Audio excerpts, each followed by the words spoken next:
Hello दोस्तों, कैसे हो आप। आई होप आप ठीक होंगे। आज हम आपके लिए एक और नया वीडियो लेकर आए हैं। आज की वीडियो काफ़ी इम्पोर्टेंट वीडियो होने वाली है उन लोगों के लिए जो विदेश जाना चाहते हैं, टूरिस्ट वीज़ा अप्लाई करना चाहते हैं या विदेश जाकर सेटल होना चाहते हैं। तो आज की वीडियो उन सभी के लिए काफ़ी इम्पोर्टेंट होने वाली है। तो आज की वीडियो में मैं आपको बताने वाला हूँ कैसे आप बिना एजेंट के खुद अपना एप्लीकेशन फॉर्म फिल करके खुद अपने डॉक्यूमेंट बनाकर अपना वीज़ा अप्लाई कर सकते हो, वो भी 25,000 से लेकर 30,000 के बीच में। ठीक है, ज़्यादा से ज़्यादा आपका खर्चा जो आएगा 30,000 रुपये तक आएगा, इससे ज़्यादा नहीं आएगा। तो आपने देखा होगा काफ़ी एजेंट जो है टूरिस्ट वीज़ा अप्लाई करते हैं, शंघन वीज़ा अप्लाई करते हैं और 20 से लेकर 25 लाख तक का ले लेते हैं। तो मेरे गांव का लड़का है, उसने नीदरलैंड का टूरिस्ट वीज़ा अप्लाई किया था। टूरिस्ट वीज़ा आ गया और एजेंट ने 25 लाख रुपया ले लिया। क्या 20-25 हज़ार का वीज़ा है, ज़्यादा से ज़्यादा आपका 30,000 का खर्चा आया होगा, लेकिन एजेंट आपसे लाखों रुपया ले लेते हैं। तो आज की वीडियो में मैं आपको बताऊंगा कैसे आप बिल्कुल फ्री में लगा सकते हो। ठीक है, डॉक्यूमेंट भी आपने बनाने हैं, खुद बनाने हैं डॉक्यूमेंट, वो भी मैं आपको बताऊँगा कौन कौन से डॉक्यूमेंट लगाने हैं।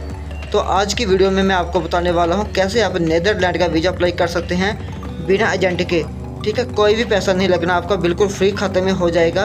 30,000 रुपये तक आपका खर्चा आएगा, वो भी मैं आपको वीडियो के लास्ट में बताऊंगा कैसे कैसे आपको डॉक्यूमेंट बनाने हैं। ठीक है, तो सबसे पहले आपको इस पेज के ऊपर आना है जहाँ पे आपको अपनी कंट्री सेलेक्ट करनी है और दूसरी तरफ आपको लिखना है जिस भी कंट्री में आपने जाना है। ठीक है, उस कंट्री का नाम लिखना है। जैसे हमने नीदरलैंड का अप्लाई करना है तो नीदरलैंड लिख दिया। ठीक है, नीचे आपको क्लिक करना है, नीचे बटन में दिखाई देगा आपको, इसके ऊपर क्लिक करना है। क्लिक करने के बाद आपके सामने एक और नया पेज आ जाएगा। ठीक है, तो बहुत ही आसान तरीके से आप अप्लाई कर सकते हो, कोई भी आपको प्रॉब्लम नहीं आएगी अप्लाई करने में। अगर आपका एप्लीकेशन फॉर्म गलत हो जाता है तो आप फिर से फिल कर सकते हो। ठीक है, तो क्लिक करने के बाद आपके सामने एक और नया पेज खुलेगा। इस प्रकार से आपके सामने पेज खुलेगा जहाँ पे आपको 4 ऑप्शन मिल जाएंगे। ऊपर देखोगे तो आपको 4 ऑप्शन मिलेंगे जहाँ पे आप वीज़ा अप्लाई कर सकते हो। वीज़ा के लिए जो अपॉइंटमेंट होती है, BFS की अपॉइंटमेंट होती है, वो अप्लाई कर सकते हो। अगर आपको सेंटर नहीं पता कि आपके सिटी के पास कौन सा सेंटर है जहाँ पे हमें अपने डॉक्यूमेंट लेकर जाना है, तो वो फाइंड ए सेंटर के ऊपर जाकर आप चेक कर सकते हो। अगर आप कहीं पे जा नहीं सकते तो आपके घर पे आदमी आएगा, आपके डॉक्यूमेंट कलेक्ट करेगा, आपकी बायोमेट्रिक करेगा, तो फ़ोटो भी आपकी ले लेगा। घर पे ही आपको पूरी सुविधा मिल जाएगी। तो आपको सबसे पहले स्टार्ट नाउ के ऊपर जाकर अप्लाई वीज़ा करना है। तो सबसे पहले नंबर पे लिखा होगा अप्लाई वीज़ा, तो इसके ऊपर क्लिक करना है। जहाँ पे आपके सामने एक और नया पेज मिलेगा जहाँ पे स्टेप बाय स्टेप आपको पता चल जाएगा आपको कौन कौन से डॉक्यूमेंट चाहिए। ठीक है, तो कैसे अपॉइंटमेंट बुक करनी है, वीज़ा सेंटर कौन सा है, आपको अपना वीज़ा कैसे ट्रैक करना है कि आपका जो वीज़ा आ चुका है या नहीं आया, पूरी जानकारी आपको जहाँ पे मिल जाएगी। आप जहाँ से पढ़ सकते हो। ये देखिए एक एक करके आपको जहाँ पे पूरी जानकारी मिलती जाएगी। आपको जहाँ पे पढ़ना है, पढ़ने के बाद आपको जो भी जानकारी चाहिए आपको ले लेनी है। ठीक है, तो जहाँ पे वीज़ा टैब के ऊपर जाना है, वीज़ा टैब के ऊपर जाने के बाद आपको जहाँ पे सिलेक्ट करना है जो भी आपका वीज़ा होगा। जैसे हमने टूरिस्ट वीज़ा अप्लाई करना है तो जहाँ पे टूरिस्ट वीज़ा के ऊपर सेलेक्ट करेंगे। ठीक है, आपको अपने हिसाब से देख सकते हो कौन सा वीज़ा लगाना है। ठीक है, अपने हिसाब से आपको सेलेक्ट कर लेना है। तो टूरिस्ट वीज़ा के ऊपर सेलेक्ट करेंगे, थोड़ा सा नीचे आएंगे जहाँ पे आपको पूरी जानकारी मिल जाएगी। कितनी फ़ीस है, कितने दिनों में वीज़ा आता है, क्या प्रोसेस होता है, कितने दिनों का वीज़ा मिलता है, पूरी जानकारी आपको जहाँ पे मिलेगी।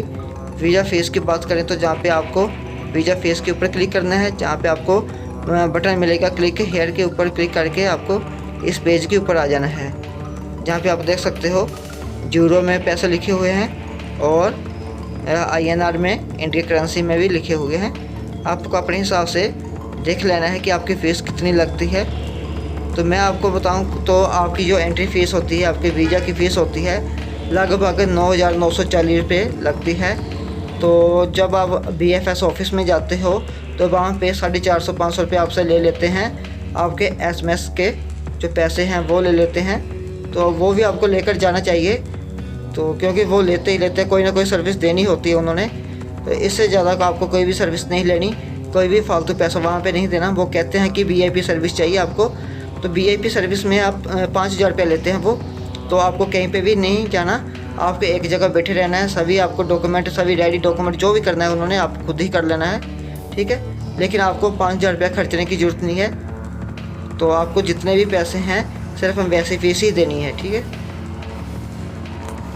जहाँ पे आपको बैग जाकर नीचे 2 नंबर पे आपको जाना है। जहाँ पे आपको 2 नंबर के ऊपर जाकर व्यू ऑल के ऊपर क्लिक करना है। जहाँ पे ऑनलाइन संगठन वीज़ा एप्लीकेशन फॉर्म के ऊपर क्लिक करना है। जैसे ही आप इसके ऊपर क्लिक करोगे आप एक नए पेज के ऊपर चले जाओगे। तो जहाँ पे मैं आपको बताऊँगा कैसे आपने एप्लीकेशन फॉर्म फिल करना है, एक एक चीज़ बताऊँगा मैं जहाँ पे। तो इस प्रकार से आपके सामने एक और नया पेज खुल चुका है। ये नीदरलैंड की ऑफिशियल वेबसाइट है। तो आपको जहाँ पे सीधा रीडायरेक्ट कर दिया जाएगा। तो जहाँ पे आपको अपना अकाउंट बनाना पड़ता है। अगर आपका अकाउंट नहीं बना तो आपको अकाउंट बनाना पड़ेगा। अगर आपका अकाउंट बना है तो आपको लॉगिन के ऊपर जाकर अपना अकाउंट लॉगिन कर लेना है। जैसे मेरा और जो अकाउंट है पहले बना हुआ था, तो मैं जहाँ पे लॉगिन करूँगा, जहाँ पे आपको अपना एप्लीकेशन फॉर्म फिल करना है। नीचे आपको मिल जाएगा एप्लीकेशन फॉर्म, इसके ऊपर क्लिक करना है। क्लिक करने के बाद आपके सामने एक और नया पेज खुलेगा, जहाँ पे आपको एक एक करके पूरी जानकारी देनी है। एप्लीकेशन फॉर्म फिल करना है।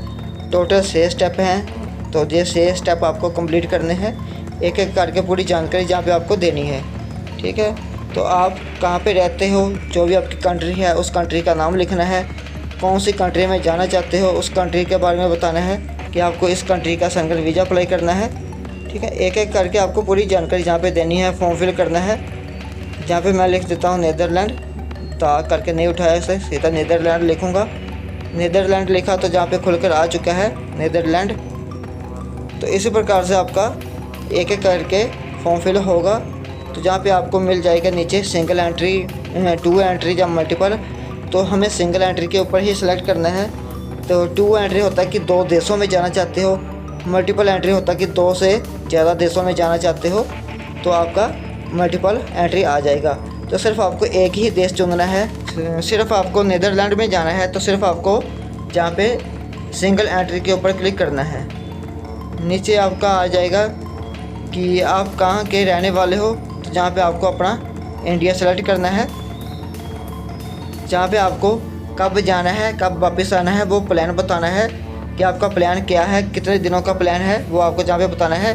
कौन सी डेट को जाओगे, कौन सा महीना है, कौन सा ईयर है, पूरी जानकारी जहाँ पे आपको देनी है।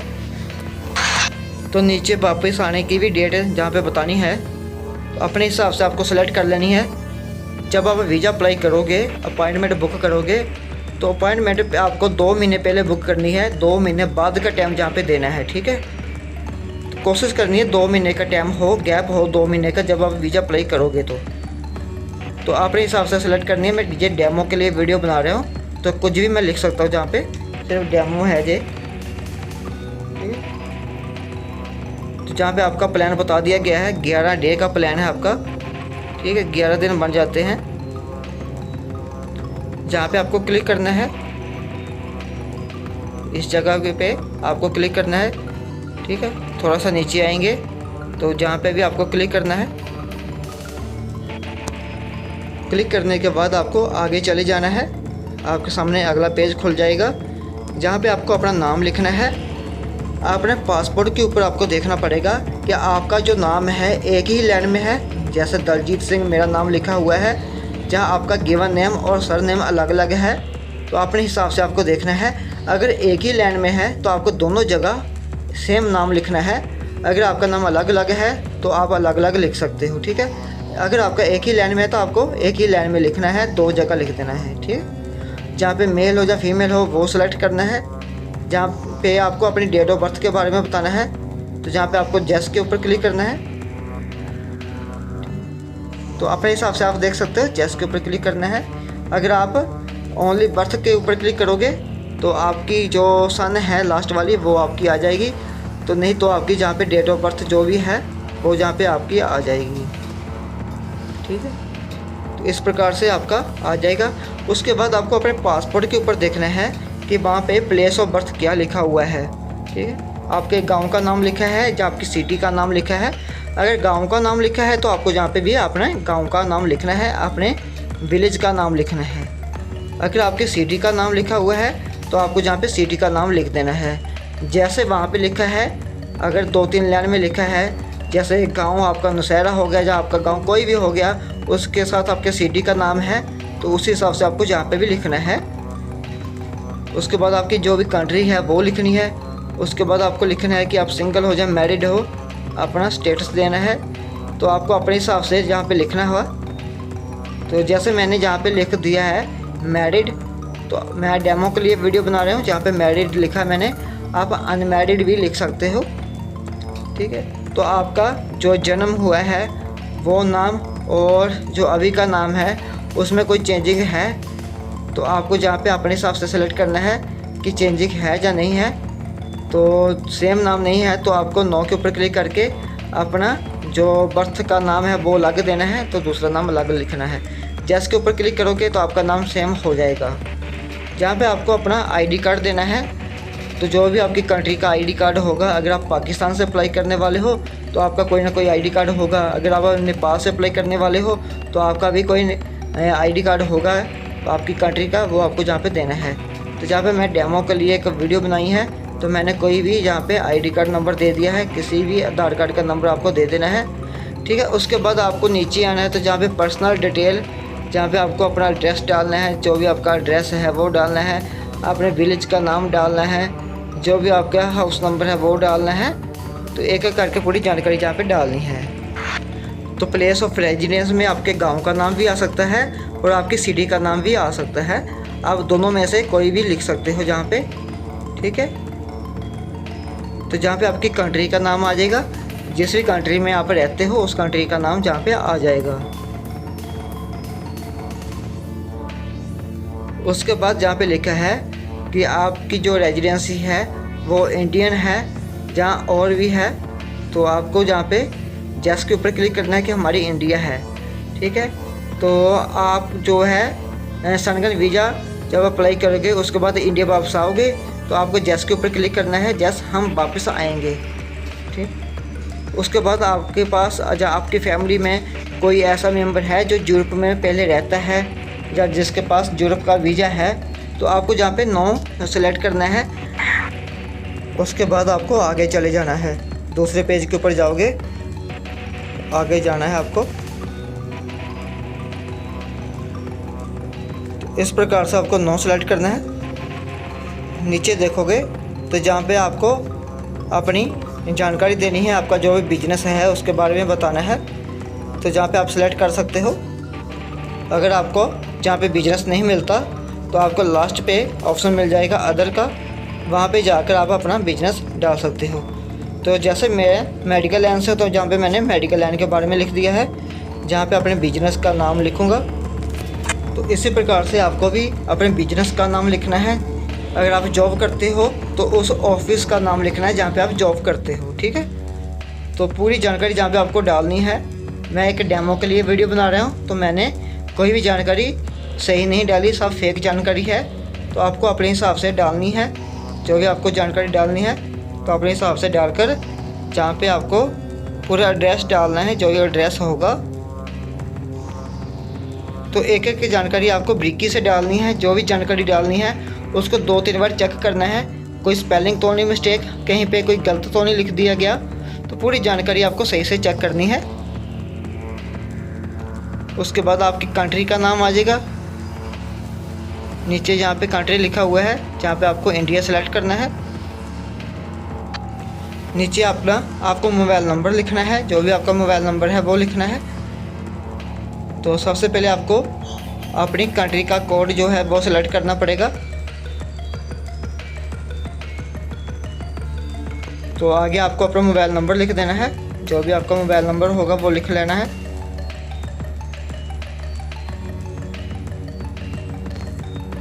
उसके बाद थोड़ा सा नीचे आएंगे तो जहाँ पे आपको बताना है कि आपको किसने इनवाइट किया है। जहाँ आप किसी कंपनी में जाना चाहते हो तो किसी कंपनी ने आपको बुलाया है, नहीं बुलाया तो आपको जहाँ पे नो इनवाइट के ऊपर क्लिक करना है।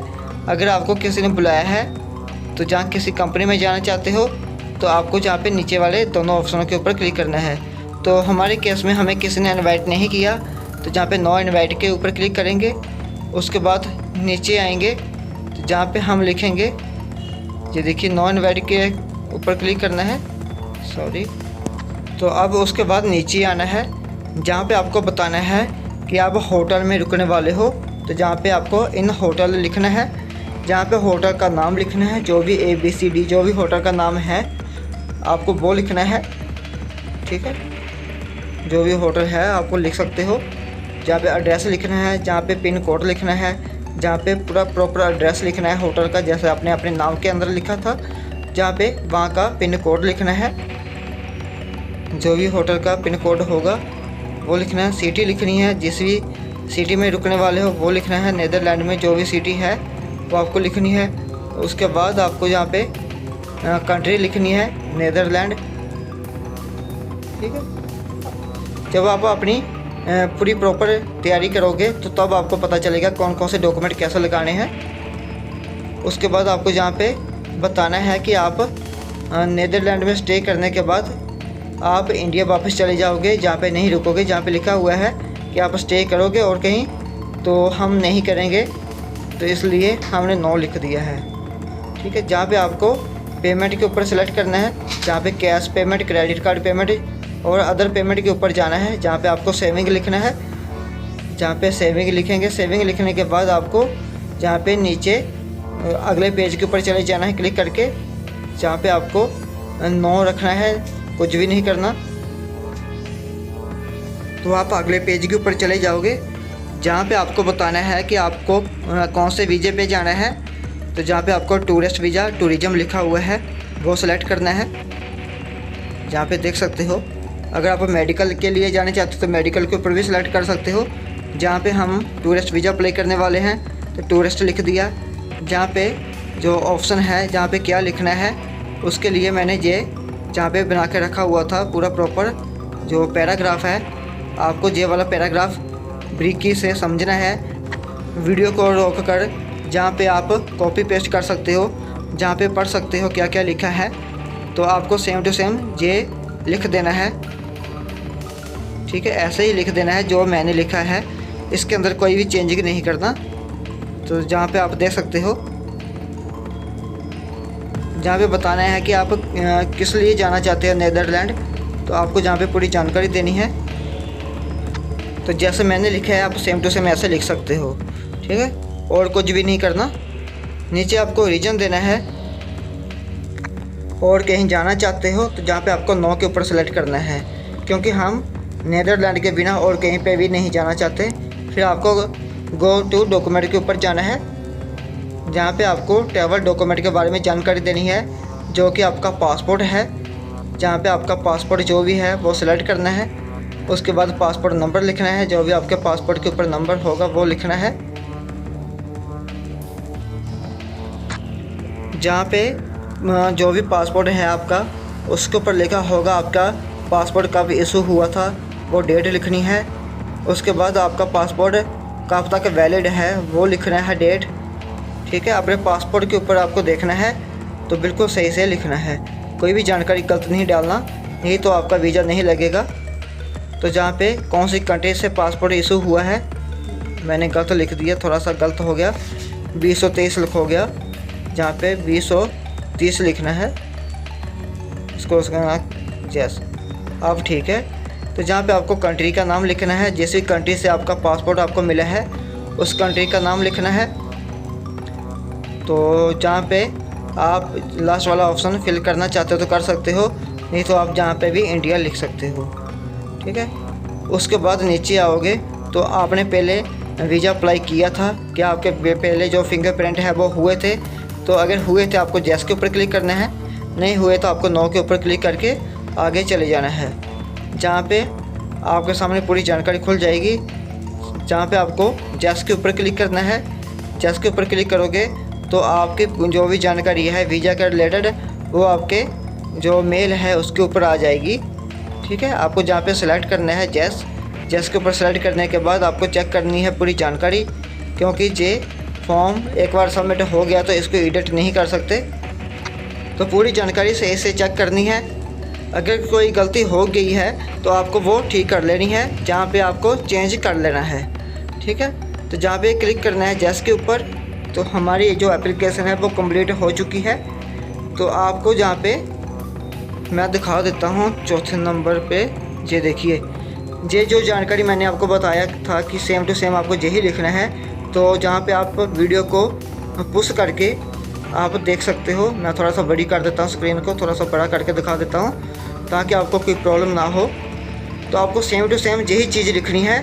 जहाँ पे आपको बताना है कि मैं नीदरलैंड जाना चाहता हूँ, मैं टूरिस्ट वीज़े पे जाना चाहता हूँ, वहाँ पे मैं घूमना चाहता हूँ। घूमने के बाद मैं वापस आऊँगा। मेरा ट्रैवल प्लान जो ट्रैवल आइटनरी है वो मैंने जहाँ पे लगा रखी है, ठीक है।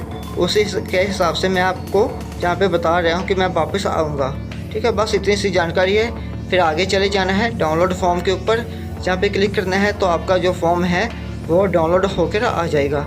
आपको इसका प्रिंट आउट निकालना है। प्रिंट आउट निकाल कर आपको अपनी एप्लीकेशन साथ लेकर जानी है नीदरलैंड वीज़ा के लिए। तो आपको बाय हैंड डॉक्यूमेंट जमा करवाने पड़ते हैं, ओरिजिनल डॉक्यूमेंट लेकर जाने पड़ते हैं। पूरी जानकारी मैं आपको जहाँ पे दे देता हूँ। जे वाला फॉर्म है, जो 4-5 पेज का फॉर्म होगा, आपको जे वाला फॉर्म डाउनलोड करना है, इसका प्रिंट आउट निकालना है। प्रिंट आउट निकाल कर एक बार फिर से चेक करना है। फिर से चेक करने के बाद ही आपको अपने एप्लीकेशन फॉर्म के साथ बाकी डॉक्यूमेंट लगाने हैं। उसके बाद जितने भी डॉक्यूमेंट है एक फ़ाइल में डालने हैं और अपने VFS ऑफिस में चले जाना है आपको। तो वो अपॉइंटमेंट भी बुक करनी पड़ती है। तो मैं अगली वीडियो में आपको बताऊंगा VFS की अपॉइंटमेंट कैसे बुक करनी है, जहाँ पे आपको अपने विलेज का नाम लिखना है, नीचे डेट लिखनी है और दूसरी तरफ आपको सिग्नेचर करने हैं। जो भी आपका नाम है वो आपको जहाँ पे लिखना है, ठीक है। इतना सा काम है। ये वाले फॉर्म आपको अपने साथ लेकर जाने हैं। जहाँ पे भी आप वीज़ा लगाओगे, जिस भी VFS ऑफिस में जाना है, जो भी आपको पास पड़ता है, ये डॉक्यूमेंट लेकर आपको जाने पड़ते हैं, ठीक है। तो जो डॉक्यूमेंट है वो कौन कौन से डॉक्यूमेंट होने चाहिए आपके पास, जहाँ पे मैंने पूरी डिटेल में बता दिया है कि पासपोर्ट होना चाहिए आपके पास, पासपोर्ट साइज फ़ोटो होनी चाहिए, 4 फ़ोटो होनी चाहिए आपके पास, आधार कार्ड होना चाहिए, पैन कार्ड होना चाहिए, बैंक की स्टेटमेंट होनी चाहिए, इनकम टैक्स की जो रिटर्न है 2 साल की वो होनी चाहिए। अगर आपके पास कोई FD है, बैंक में है या LIC में है, वो होनी चाहिए, ठीक है। उसके बाद आपके बिजनेस के प्रूफ होने चाहिए।